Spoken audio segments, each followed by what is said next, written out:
गुरुजी ने एक अनुमात्रिक लिखा था, पहन बसन मन टहर टहर कर, अरे शयन करत मन इधर उधर कर, करत शयन मन इधर उधर कर, पहन बसन मन टहर टहर कर। आप अपने पिताजी को किस रूप में ज्यादा पसंद करते हैं, कवि के रूप में कि गायक के रूप में? और पिता के रूप में तो आप जानते हैं, आप एक आदर्श वो पिता थे, आप आदर्श पुत्र थे। मैं उनको तीनों मार्ग छोड़ करके मैं उनको परमात्मा के समान मानता हूँ और आज भी मानता चला जा रहा हूँ। महाराज जी लिखे थे, और लकी हाल बेहाल बराल हुए निगला ही मोई विकल कराल लला। अब इसमें आप गिनेंगे तो आपको 8 पड़ेगा ला शब्द। पहले वो लोग खुद ही गाते थे कि हे हो नंद महल के रानी सब दिन भरू जमुल जन पानी, अब पानी पानी के तो महल भाई जवनिया ना। तो फिर कृष्ण भगवान बोलते हैं हट जा नंद महल के रानी सब दिन भरू जमुल जल पानी, अब पानी पानी के तो महल भाई। तो वो बोलते थे कि हट जा नंद बाबा के ढोठा, जितना मोटा होता नहीं खोटा, तो हाँ यस गोटा लागल हमारे चुदरिया में। उस समय गायकी थी कि कलाकार कहाँ से गीत लेके जा रहा है और कहाँ तक जाएगा, उसके बाद मैं क्या करूंगा। तो पहले गाने का कटिंग गाने से होता था, ड्योढ़ी का कटिंग ड्योढ़ी से होता था। सेंटर बाजी एक अजीब माने रखता है।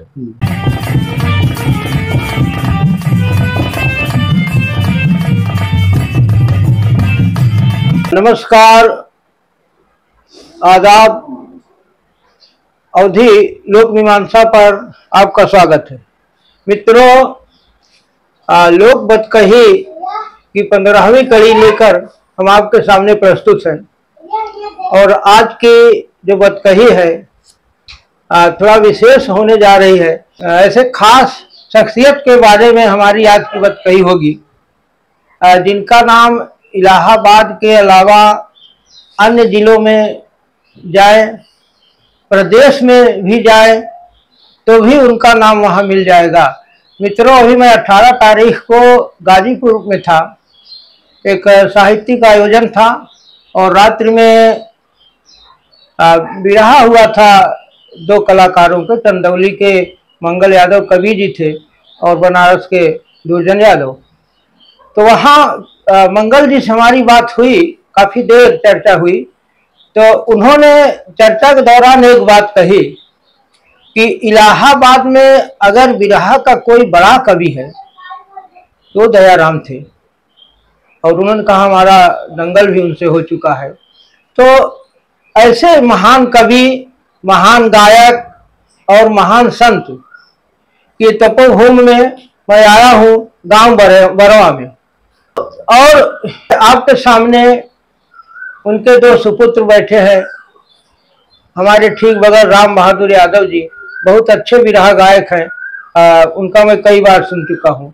और उनके बगल नरसिंह यादव जी हैं जो अपने पिताजी गुरु दयाराम जी के साथ कोरस करते थे। हमने कहा कि अजीब शख्सियत थे दयाराम जी, विरहा गायक थे, कवि थे, समाज सुधारक थे और राजनीतिज्ञ भी थे और संत भी थे। जो कबीर की परंपरा है भक्ति के, उस परंपरा को आगे बढ़ाते हुए बहुत से शिष्यों को भी इन्होंने ज्ञान दिया है। तो आज उन्हीं के यहाँ मैं आया हूँ। तो पहले मैं राम बहादुर जी से हमारी बात होगी, जो एक अपने पिताजी के लायक पुत्र हैं। लायक इस मामले में कि जो परंपरा, जो पिताजी की विरासत है उसको आगे बढ़ा रहे हैं। एक विरासत को राम बहादुर जी और दूसरी विरासत को नरसिंह जी आगे अपने कार्य जिम्मेदारियों का निर्वहन कर रहे हैं। हम उन दोनों भाइयों को नमस्कार करते हैं अपनी ओर से, अपने दर्शकों की ओर से। लोक बतकही की हम शुरुआत सबसे पहले राम बहादुर जी आपसे करेंगे। गायकी से पहले आप स्कूल शुरू किए होंगे? हाँ जी, मैं बीए इलाहाबाद यूनिवर्सिटी से इलाहाबाद विश्वविद्यालय से। जी जी जी जी। और इंटर शिवाजी इंटर कॉलेज से जी। और high school Chandrashekhar intermediate college से। जी। चलिए, बड़ी खुशी की बात हुई कि आपने गायकी के साथ शिक्षा की ग्रहण किया। आप गुरुजी के साथ जब बिरहा का काम शुरू किया, बिरहा गाने के सीखने तो कहीं नहीं जाना पड़ा, ये आपका सौभाग्य है कि जैसे मछली के बच्चे को कहीं सीखने नहीं जाना होता है, वही हाल आपकी है। कैसे आपके मन में आया कि मैं भी बिरहा गाऊं? एक मिनट मित्रों, थोड़ा से पहले आप अपना परिचय बता दीजिए। नमस्कार, आप सब अवधि लोक मीमांसा चैनल के माध्यम से हम गायक राम बहादुर यादव बरवा प्रयागराज आप लोगों का हार्दिक स्वागत, अभिनंदन एवं पगवंदन करते हैं। साथियों, आज बड़े हर्ष की बात है कि गुरु जी मेरे दरवाजे पे आए और हम इनका भी हार्दिक स्वागत, अभिनंदन, पगवंदन करते हैं। जो कि गुरु जी का सवाल है कि आपके दिल में कैसे जागृति हुई कि मैं बिरहा गाऊं। जी जी।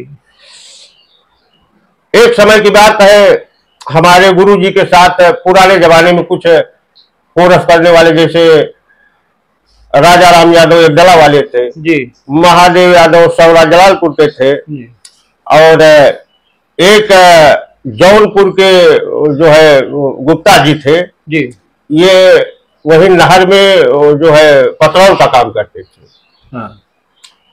तो एक बार वही बैठक हुई तो कहा कि मेरे जो है अखाड़े की गरिमा गिर रही है, कोई है नहीं। तो हमारे अंदर एक जागृति हुई, तो उन्होंने कहा कि आप लोगों आपकी पूरी खर्च मैं दूंगा, आप बिरहा गाइए। तो कहा ठीक है। तो वहीं से मैंने बिरहा की शुरुआत किया जी जी।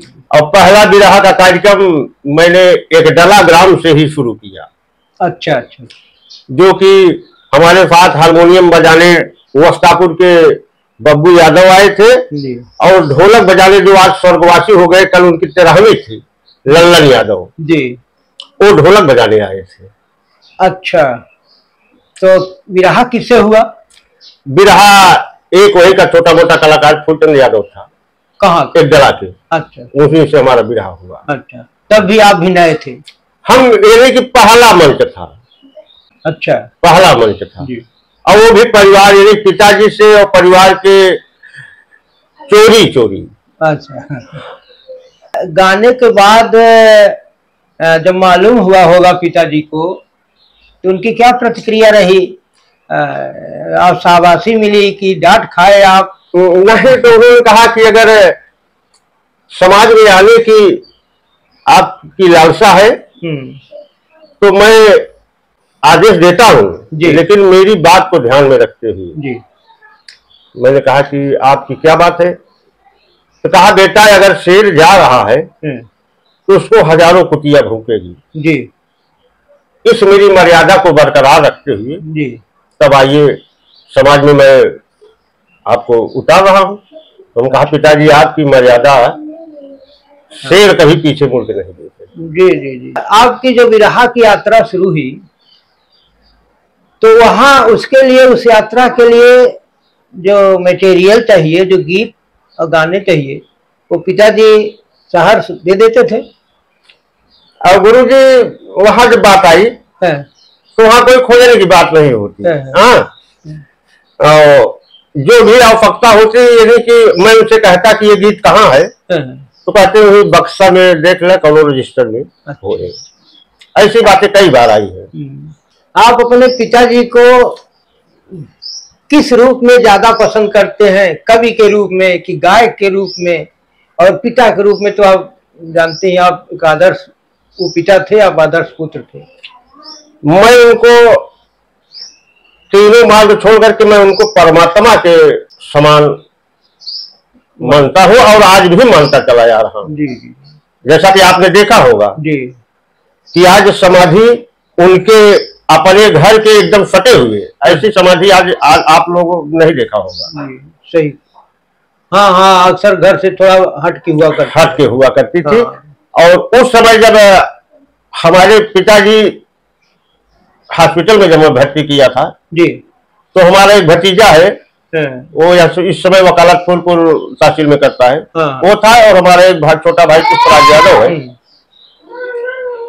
तो जब वहां से मैंने भोर में 4 बजे रात लेके चला, तो जब इसको फूलपुर चौकी पर पहुंचा तो हमारा वो लड़का पूछा कि बाबू आपकी कोई मंशा है जी? तो कहा कि बेटा अगर दूध जो है हमको दाल पिला दो जी, और सारी दाल जी। तो मैं उनको अपने गोद में लिया था जी, और मेरा लड़का गया और होटल से सादी दाल लेके आया, अपने हाथों से पिलाया। उसके बाद वहां से बोलते हुए आए, गुरु जी के विषय में अगर आप गुरु जी पूछना चाहते हैं तो बड़ी अटपट लीला है उनकी। मैं यही चीजें पूछने के लिए यहाँ आया हूँ कि क्योंकि आप उनसे जुड़े हुए हैं जन्म से लेकर मृत्यु तक, तो ऐसे ही संस्मरण आप सुनाएंगे उनके गीतों के बारे में, उनकी जो असल जिंदगी है उसके बारे में, और ताकि हमारे दर्शक के बीच में यह भी जानकारी जाए। मैं कार्यक्रम करके आया जी, तो हमारा छोटा भाई पुष्पराज था, वो कहा कि, और लड़का मेरा था, वो भतीजा, कहा बाबू हॉस्पिटल में भर्ती करने के लिए कह रहे हैं, पहले चलो। मैं उस समय कई रातों को, आज तो बिरहा की स्थिति इतनी नाजुक समय में पहुंच चुकी है जी, लेकिन उस समय जब मैं बिरहा गाता था तो 15, 16, 17, 18 रात लगातार जाता था जी।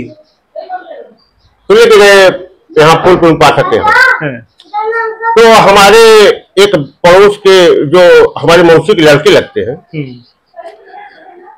वहाँ पाठक के यहाँ डॉक्टरी करते हैं जी, तो लेके गए, आईसीयू में भर्ती किया।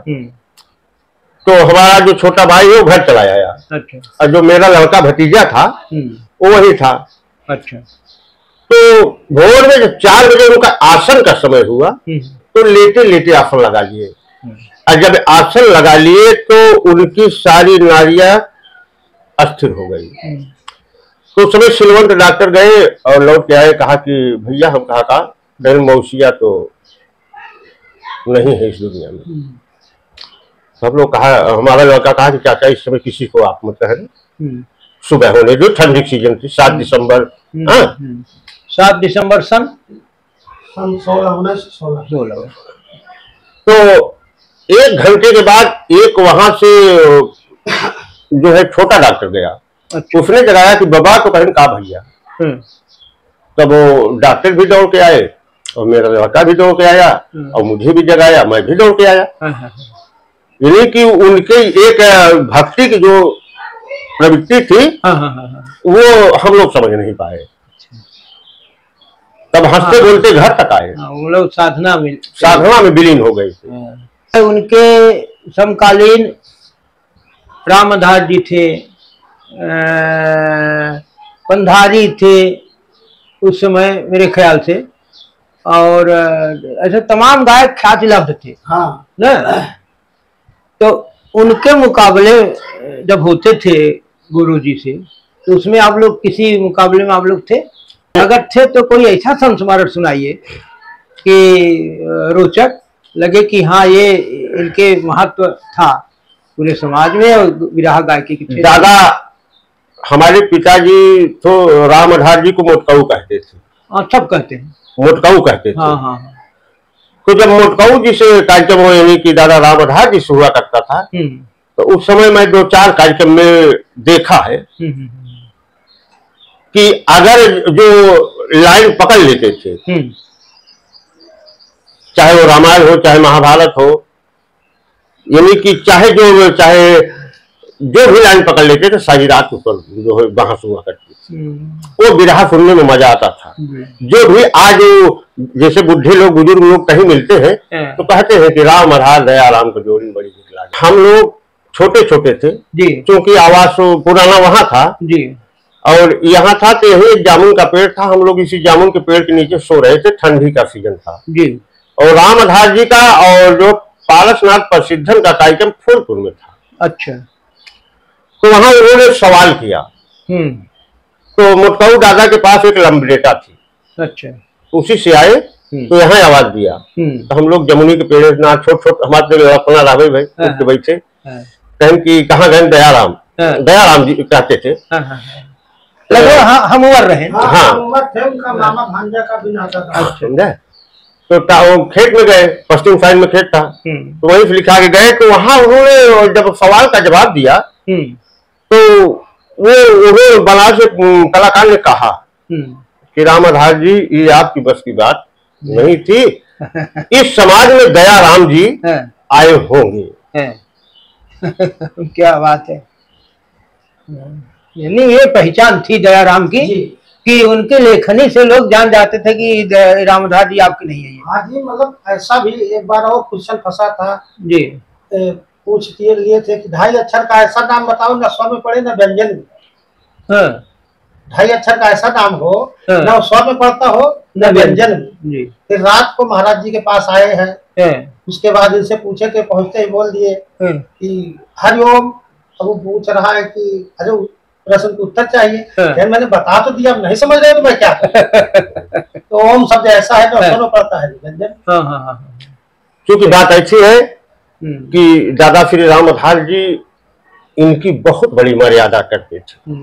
अगर कहीं बात फंसती थी तो कहते थे कि मैंने आपके लिए एक शेर पाल के रख रहा हूँ, शेर पाल रहा हूँ। और जब इस दरवाजे पे आते थे तो कहते थे कि हमको महुआ दूध खिलाओ। राम आधार दादाजी के अंदर ये भावना थी। हाँ, तब वो केवल मंच पर मुकाबला जो होता था, लेकिन मंच के उतरने के बाद मैंने आज देखा है बिरहा जगत में कि कलाकार से कलाकार बोलता नहीं, लेकिन जब उतरते थे तो कहते थे दयाराम दूध पी लो, दयाराम महुआ खा लो। और यहाँ भी आते थे तो कहते थे दयाराम हमको महुआ और दूध खिलाओ। लेकिन वो भाव आज देखने को नहीं मिलता। चाहे रामदेव गुरु रहे हो, चाहे बुल्लू गुरु रहे हो, चाहे गुरु हीरालाल जी रहे होंगे, यानी कि ऐसी ऐसी हस्ती भी मेरे दरवाजे पे आई है। अच्छा। और सम्मान के साथ जो हमारे था उस समय मेरी माता जी ने, यानी हीरालाल जी भी यहाँ आ चुके हैं, रामदेव गुरु, बुल्लू दादा, हीरालाल, अच्छा, ये सब दरवाजे पे आ चुके। इन लोगों के साथ बिरहा भी हो चुका है? बिरहा तो बहुत हुआ करता। तो राम कैलाश भी तो लगभग इन्हीं की उम्र के थे। हाँ, उनके साथ भी काफी प्रोग्राम हुआ। गुरु जी का की कोई ऐसी रचना सुना दीजिए जो अद्भुत हो। गुरु जी ने एक अनुमात्रिक लिखा था, पहन बसन मन कहर कहर कर, अरे सयल करता मना इधर उधर कर, करत सयल मना इधर उधर कर, पहन बसन मन कहर कहर कर। अनुमात्रिक, अनुमात्रिक है, एक भी आप मात्रा नहीं पा पाएंगे। देखिए जैसे बंदिश लिखा है जी, उस समय गुरुजी ने एक बिरहा में 4 लाइन में बंदिश लिखा था जी। कहे उर्वशी कला दिखा कर तन मन में राली ना हर, रात गिरा ना, हर हर करके चित चोर बने हो, तरस रहा है मेरा जिगर, जिगर चोट घूंघट के ओट में तन में डर डर उठे कहर, अरे कहर बताने चली आपसे, अरे कहर बताने चली आपसे, काम पूर कर ढोना हर। ये बंदिश लिखी जाती थी, यानी जहाँ से शुरू हो वहीं से बंद, वहीं से बंद हो, ये बंदिश। जंजीरा क्या होता है? जंजीरा गुरुजी की एक बार में जैसे शब्द शोक रचना गहन एक एक शब्द से बना होता है, उसको जंजीरा कहते हैं। जैसे जंजीर लगी होती है वैसे वो शब्द से जैसे एक लाइन में जो शब्द 8 बार आ जाए उसे अठंग दसंग 10 बार आ जाए।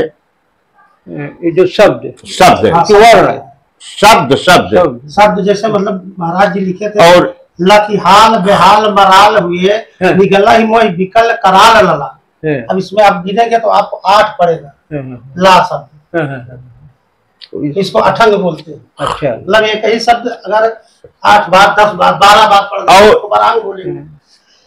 हर का उदाहरण यानी कि अर्थ अलग अलग निकलेगा। नरसिंह जी, आप भी कुछ संस्मरण साझा करिए। आप बड़े पुत्र हैं जी। और इनसे पहले उनके कोरस में पहला तो मैं ही रहता था। हाँ, जब भाई साहब उनके साथ रहने लगे तो मैं देश परदेश अपना देखने लगा जी। परिवार को भी तो देखना था। तो महाराज जी को हर बातें कुछ निराली रहती थी। पहले वो लोग खुद ही गाते थे कि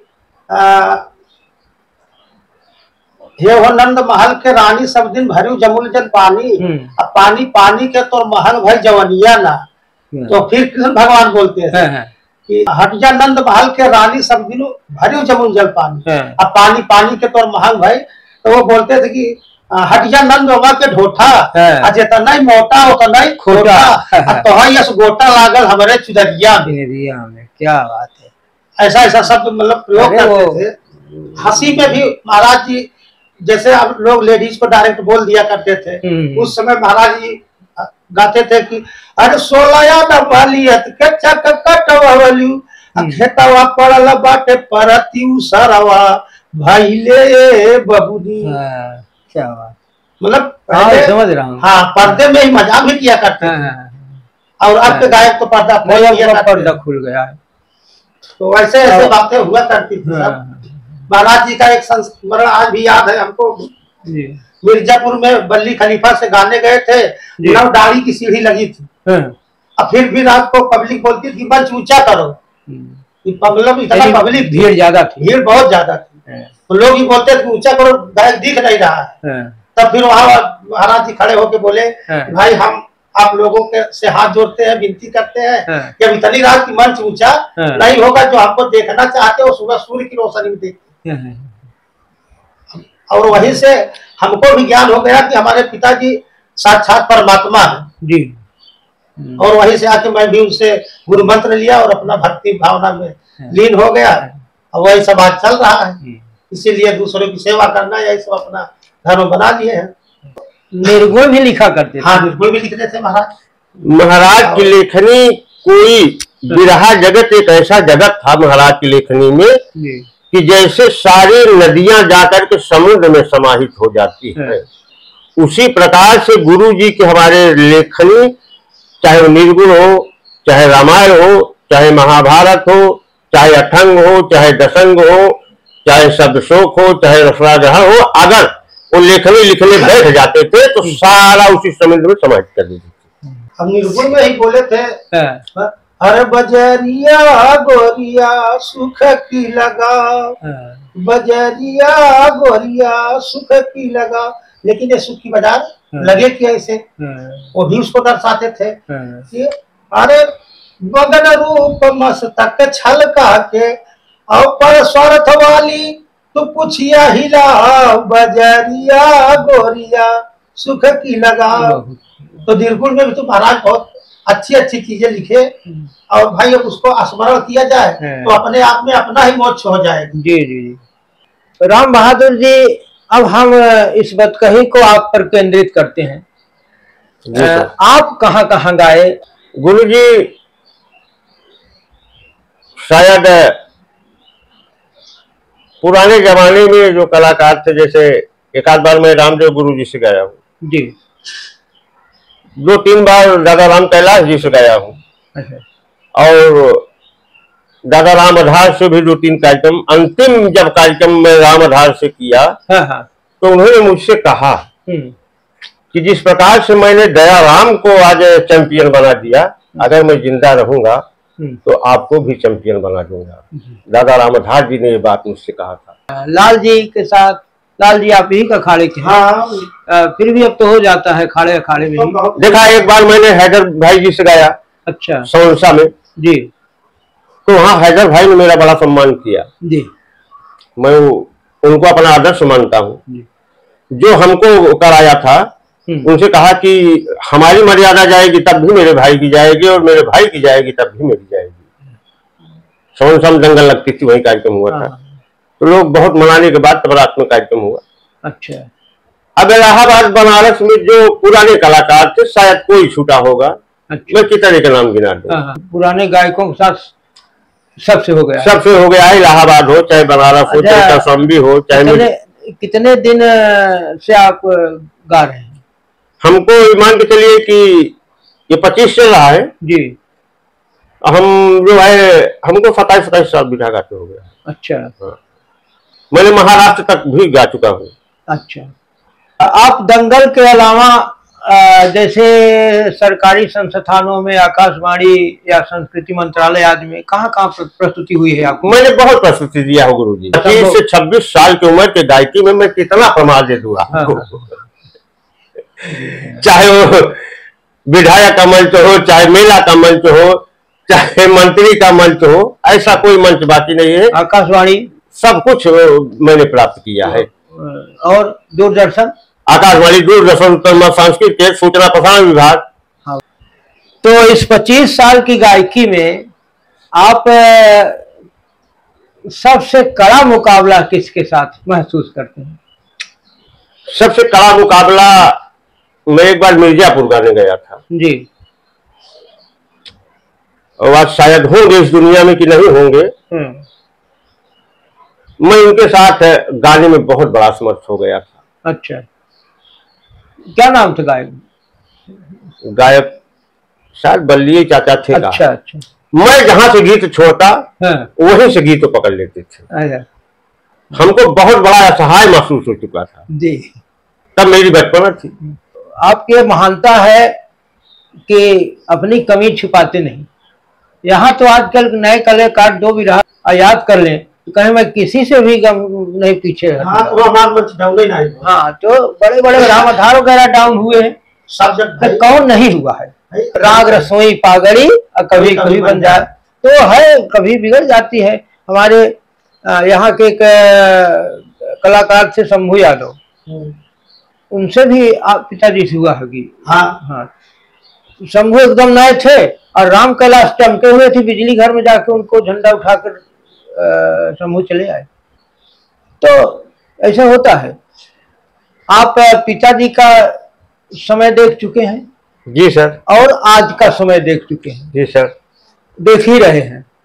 तो तब की गायकी और आज की गायकी में आप क्या अंतर देखते हैं? गुरुजी, आज कहीं कहीं शर्म महसूस होता है जी। वो गायकी क्या थी, आज के 10 साल 15 साल पहले की गायकी क्या थी और आज की गायकी क्या है, देखता है तो कहीं कहीं शर्म महसूस होती है। आज लोग कलाकार अपना सीना पीटते हैं, लेकिन उस समय गायकी थी कि कलाकार कहां से गीत लेके जा रहा है और कहां तक जाएगा, उसके बाद मैं क्या करूंगा। तो पहले गाने का कटिंग गाने से होता था, देवढ़ी का कटिंग देवढ़ी से होता था। सेंटर बाजी एक अजीब माने रखता है भाई। मैं यहाँ से बगई तक गया, बगई के बाद छोड़ दिया तो वहां से सरसों पहुंचा दिया, वो अलग माने रखता था। लेकिन जो गाने का कटिंग होता था, जैसे मैंने किसी का जन्म गाया तो आप किसी का जन्म गा रहे हो, मैं किसी का संघर्ष गाया तो आप किसी का संघर्ष गा रहे हो, तो वहां देवढ़ी काटी जाती थी। अच्छा, देवढ़ी काटी जाती थी कि देवढ़ी में कई शब्द इन्होंने दिया, क्या बंदिश दिया। तो बड़े बड़े जैसे मोटकऊ दादा थे, उधर मंगल कवि जी थे, रामदेव गुरु जी थे, बुल्लू गुरु जी थे, तो ये लोग देवढ़ी काटा करते थे। देवढ़ी के साथ साथ बिरहा भी काटा करते थे। और आज तो शर्म महसूस होती है। आज इस बिरहा गायकी में महिलाओं का भी पदार्पण हो गया है और महिलाओं को बिरहा में आना आप किस रूप में देखते हैं? गुरुजी, बिरहा महिलाओं का जो आना हुआ है अच्छी बात है, महिलाओं का अधिकार है जी। लेकिन मैं एक बात याद आती है बहुत पुराने जमाने में जी। यही बेरवी में पहले बिरहा जगत की मोटकऊ दादा ने एक गायिका निकाला था जिसका नाम था उमा बैरागन। तो रामदेव गुरु जी से बेरवी कार्यक्रम हुआ। अच्छा, उमा बैरागन और रामदेव गुरु का जी, बुल्लू गुरु जी से। तो बुल्लू गुरु जी ने कहा था कि रामाधार जी, आज एक लेडीज से तुमने मेरी मर्यादा गंवाई है, लेकिन मैं इतनी लेडीज पैदा कर दूंगा कि इलाहाबाद के कलाकार गिन नहीं पाएंगे। और आज वो बात चर्चा हो रही है। अरे पहले के लोग भविष्यवक्ता भी हुआ करते थे। जी जी, मतलब पंधारी चचा गाए थे कि एक आना 6 पैसा पे चले। आप भी जानते होंगे 6 पैसा को एक आना बोलते हैं। दयाराम महाराज बोले थे कि एक आना बिल्कुल रहबे नहीं करे, आज एक आना बिल्कुल गायब है। सही आप कर रहे, एकदम सही आप कर रहे। जो चिंता अभी आपके कहीं में भी मुझे महसूस हुआ, वह चिंता हमें भी है। और बिरहा गायकी को चाहने वाले, अपनी जो लोक परंपरा है, अपने पुरखों को जो विरासत है, उसकी चिंता करने वाले फिक्रमंद होंगे कि जो बिरहा में बड़ी अश्लीलता पैदा हो रही है। जी, उस अश्लीलता का इलाज क्या है? गुरुजी, आज मैंने देखा है कि जिस पर जितना अंकुश लगता है जी, वो उतना ही विकास करता है। बहुत बढ़िया, बहुत अच्छी बात। चाहे दहेज प्रथा पे अंकुश लगा हो, तो सामने से ही चुरा के ले लेता है। तो समाज एक खुद होती है, दर्पण होती है। समाज एक दर्पण होती है। समाज जो है जान जाता है। समाज में जो बिरहा सुनने के लिए जाते हैं वो लोग जान लेते हैं, लेकिन कहते किस लिए नहीं है कि हम का करी कहा जाए, या तो खुद ही भोगोगे। और मेरे ख्याल से महिलाएं ज्यादा आरोपित होती हैं कि अश्लीलता फैला रही हैं, लेकिन जो पुरुष गायक हैं नए वाले, वो कम नहीं है। वो भी तो पहले वही शुरू करते हैं पैसे के चक्कर, और बदनाम वो होती है। गुरुजी, मैं कह रहा हूं कि अगर आप छत्ते, जैसे मधुमक्खी का छत्ता होता है, आप उस पर अगर कंकर नहीं मारेंगे तो मधुमक्खी नहीं बाहर आएगी। आप लेडीज कलाकार है तो उससे बता दीजिए कि मैं देखिए मैं ऐसा कलाकार नहीं हूँ। सम्मान से गाइए और बिरहा का जवाब दीजिए, बिरहा का जवाब लीजिए। क्या मतलब है? जी, सम्मान से गाइए ना। अपनी, अगर मैं कलाकार, एक दर्पण होता है गुरुजी समाज का। जी। और उस सरस्वती के मंच पर आप विराजमान हो कि जिसके देखने के लिए लाखों लोग आते हैं, उस मर्यादा को आप लोग गंवा रहे हो। सर में आनी चाहिए इस बात के लिए। बिरहा जिंदा रहे और बिरहा की नई पीढ़ी पैदा होती रहे, और उस नई पीढ़ी को आप क्या सलाह देना चाहेंगे कि ये बिरहा गायकी जीवित रहे? गुरुजी, मैं आने वाली पीढ़ी के लिए मैं कामना करता हूं कि बिरहा जगत बरकरार रहे। ये जो कि मेरी विरासत है, मेरी मिट्टी की धरोहर है जी, इस पर सरकार भी ध्यान दे रही है जी। लेकिन अपनी मर्यादा कलाकार अपने पास, किसी कवि ने लिखा है कि वाणी ऐसा बोलिए मन का यापा। तो मैं ये चाहता हूं कि अपनी विरासत को बचाते हुए, अपने सम्मान और अपने मर्यादा को बचाते हुए, अपने संस्कृति को बचाते हुए कलाकार आगे बढ़े। मैं अवधि लोक मीमांसा चैनल की तरफ से आप सब संभ्रांत नागरिकों का, समस्त भारतवासियों का, प्रयागवासियों का मैं हार्दिक स्वागत, अभिनंदन, पगवंदन करते हुए साथ साथ अपने गुरु जी का भी मैं हार्दिक स्वागत, अभिनंदन एवं पगवंदन करता हूं। और इस चैनल को आप लोग ज्यादा से ज्यादा सब्सक्राइब करें। धन्यवाद राम बहादुर भैया, धन्यवाद नरसिंह जी और राम बहादुर जी। आप एक महान आत्मा की आप लोग संतान हैं।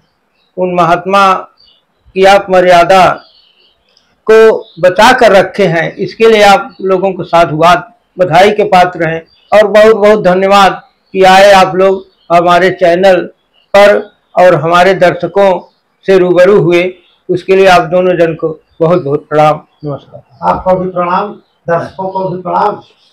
मित्रों, अवधि लोक बात कही के अगली कड़ी के साथ फिर हम अगले रविवार को मिलेंगे। तब तक के लिए नमस्कार। नमस्कार।